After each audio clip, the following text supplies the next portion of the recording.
सोचो, अगर एक रात अचानक आसमान रोशनी से भर जाए, मिसाइल्स, ड्रोन्स और सिर्फ एक सवाल, क्या ये सिर्फ एक जंग है या तीसरी दुनिया की जंग का आगाज?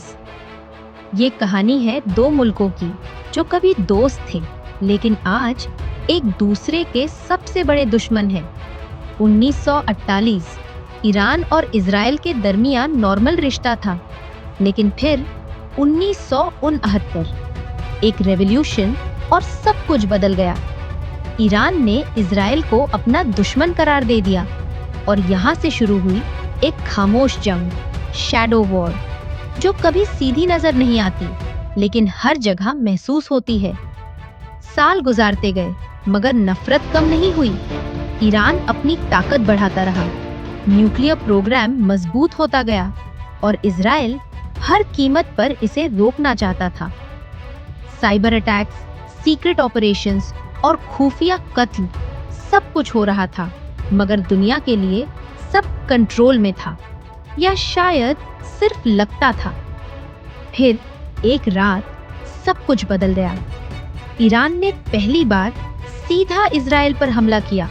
मिसाइल्स, ड्रोन्स, आसमान आग से भर गया और उस लम्हे शैडो वॉर रियल वॉर बन गई। इजराइल ने जवाब दिया, सीधा ईरान के अंदर strikes, nuclear sites, military bases, हर तरफ धमाके, हर तरफ खौफ।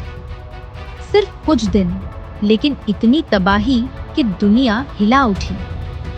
सीज़फायर हुआ मगर टेंशन खत्म नहीं हुई। फिर 2026, इस बार ये सिर्फ दो मुल्कों की जंग नहीं रही, बड़ी ताकतें भी शामिल हो गईं।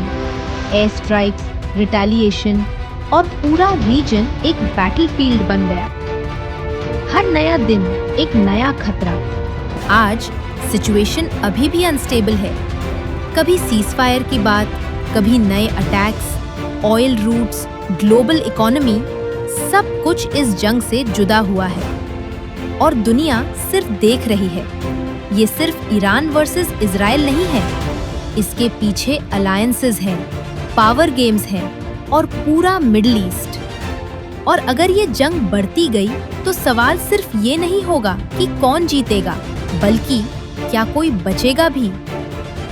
जंग कभी सिर्फ सरहदों तक महदूद नहीं रहती, कभी कभी वो पूरी दुनिया का मुकद्दर लिख देती है। और शायद ये कहानी अभी खत्म नहीं हुई।